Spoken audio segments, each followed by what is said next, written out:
नमस्कार दोस्तों, हम हैं पोल्ट्री इंडिया 2018 के एग्जीबिशन में। ये 12वां संस्करण है। इससे पहले 11 संस्करण हैदराबाद में इसी तरह से आयोजित हो चुके हैं। इसमें हम आपको दिखाएंगे वर्ल्ड क्लास वो मशीन है, वो केजेस जो आपके पोल्ट्री और लेयर फार्मिंग के लिए बहुत ज़रूरी हैं। ये है 6 टियर। देखा जाए तो इसमें 6 लाइनों तक आप अपने पक्षियों को जमा सकते हैं। इसमें ऑटो फीडर है और एग कलेक्शन मशीन लगी हुई है। बीट अगर आपके पक्षी करते हैं तो आप उसे ऑटोमेटिकली बाहर फेंक सकते हैं। और चूँकि दोस्तों ये काफ़ी बड़ा प्रोजेक्ट है, अगर आप इसमें 10,000 वर्ड से शुरू करना चाहते हैं तो पॉसिबल नहीं है, ये काफ़ी महंगा आएगा और इसके लिए आपको कम से कम 30,000 वर्ड के साथ शुरू करना पड़ेगा।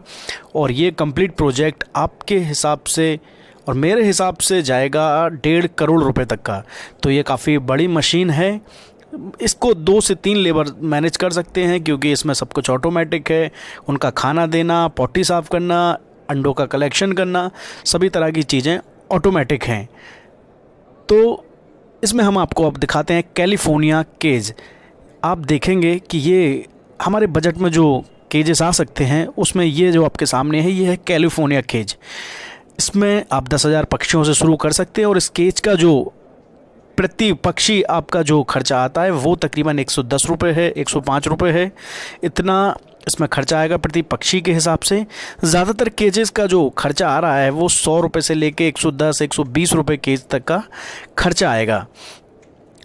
अगर आप 10,000 पक्षियों के बारे में प्लान कर रहे हैं तो आप उसको एक पक्षी को रखने के लिए आपको जो इस केज में आपको ख़रीदना पड़ेगा, उसमें जो अच्छा वाला तार होता है और फीडर होता है, वाटर निप ड्रिप होती है, तो वो सब मिला के 120 रुपये से आपका ये अच्छी क्वालिटी में शुरू होता है। और फिर इसकी जो कीमत है 250 रुपये प्रति पक्षी की दर से जा सकती है। जैसा कि चक्र कंपनी का हम आपको ये केस दिखा रहे हैं, बड़ा ही स्मूथ है और पक्षियों के लिए आरामदायक होगा। ये भी ठीक उसी तरह का है कि ये 6 टियर में भी है, 4 टियर में भी है और ये जो है तकरीबन 130 रुपया प्रति पक्षी की दर से जाएगा। ये फीड मशीन है, इसके माध्यम से आप बहुत सारे पक्षियों को आराम से मैनेज कर सकते हैं। इसमें हम आपको दिखाएं तो इसमें भी आपको ये जो पट्टी आप देख रहे हैं, ये इस पर पक्षियाँ बीट करेंगी और ये ऑटोमेटिकली मूव करेगी, तो जिससे उनका जो बीट है वो मशीन से बाहर की तरफ चला जाएगा। एक के ऊपर एक, इस तरह से आप 4 टियर भी रख सकते हैं।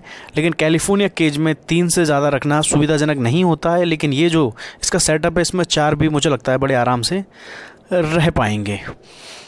तो दोस्तों ये जो केज है जो मैं आपको दिखा रहा हूँ, ये कैलिफोर्निया केज कह सकते हैं इसको। कैलिफोर्निया का जो तार है ये 250 GSM में बना हुआ है। ये जो वाटर ड्रिप है, निपल सिस्टम है पानी के लिए, जिसमें पक्षियों को ताज़ा और फ्रेश वाटर मिलता है। ये फीडर है, इससे एक लेबर आपका 10,000, 20,000 जितने भी पक्षी आप एक लाइन में रख सकते हैं, तो एक लेबर 3 से 5 मिनट में सभी पक्षियों का खाना उन्हें सर्व कर सकता है। और वाटर के लिए तो जो निपल सिस्टम आप देख ही रहे हैं, तो वाटर निपल सिस्टम काफ़ी सुविधाजनक माना जाता है और पक्षियों के लिए एक ताज़ा पानी मिलता है जिससे कि वो बीमार नहीं पड़ती हैं, तमाम तरह की बीमारियां उन्हें घेरती नहीं हैं।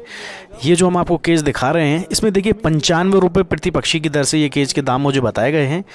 18% GST के साथ इसके दाम बताए गए हैं, जो कि आपको 105, 110 रुपये में बड़े आराम से पड़ जाएगा। ट्रांसपोर्टिंग का जो खर्चा है वो अलग से रहेगा। तो अगर आप प्लान कर रहे हैं तो कम से कम 10,000 से प्लान करें, क्योंकि 10,000 से कम में आपको खर्चा नहीं बैठेगा और आपका जो लेयर फार्मिंग है वो घाटे में चला जाएगा। तो कम से कम 10,000, 15,000 से शुरू करें और अगर हो सके तो एक अच्छी प्रॉपर ट्रेनिंग का बंदोबस्त पहले करें, जो पुणे में वेंकीज़ और तमाम दूसरे कई ग्रुप हैं जो आपको प्रोवाइड कराते हैं। ये जो है 270 GSM का तार इसमें उपयोग किया गया है, 270 का। ये बड़ा स्मूथ है, बड़े आराम से खुल रहा है और पक्षियों को भी मुझे लगता है कि सुविधाजनक रहेगा उनको रहने के लिए, क्योंकि वो ज़्यादा मूव नहीं कर पाती हैं। तो कम से कम जो तार और उनके बैठने की जो जगह है वो आरामदायक होना चाहिए। ये देखिए ये जो चिक्स हैं ये खाना खा रहे हैं और ये एक सेटअप वहाँ पे लगाया गया था कि किस तरह चिक्स को रखा जा सकता है। अभी हम आपको एक कॉइल दिखाएंगे जो इस टेम्परेचर को मेंटेन कर रही है। और भी जो सैलानी जो भी और भी इस व्यवसाय से जुड़े लोग हैं वो इसको देखने आए हुए हैं। ये कॉइल देखिए जो जल रहा है और इन चिक्स को एक टेम्परेचर दे पा रहा है। वो फीडर है जिससे पक्षियों तक उनका ये खाना पहुंच रहा है। तो ये काफ़ी सुविधाजनक है और चिक्स को निरोगी रखने में और उन्हें इसमें उनको मरने की संख्या है वो बढ़ती नहीं है ज़्यादा। इस तरह से ये चिक्स को ये देखिए, ये मैन तो बॉयलर के लिए उपयोग होता है, लेकिन अगर आपका चिक्स जो है उसे आपको लाते हैं तो इसमें एक बड़ी तादाद में आप उन्हें यहाँ पर रख सकते हैं। होता ये कि इसमें आप पालेंगे, इसके बाद जो आपका 18 हफ्ते 16 हफ्ते तक इसमें आपका जो चिक्स है वो रहेंगे और उसके बाद आप उन्हें केज में शिफ्ट कर सकते हैं। काफ़ी अच्छा है।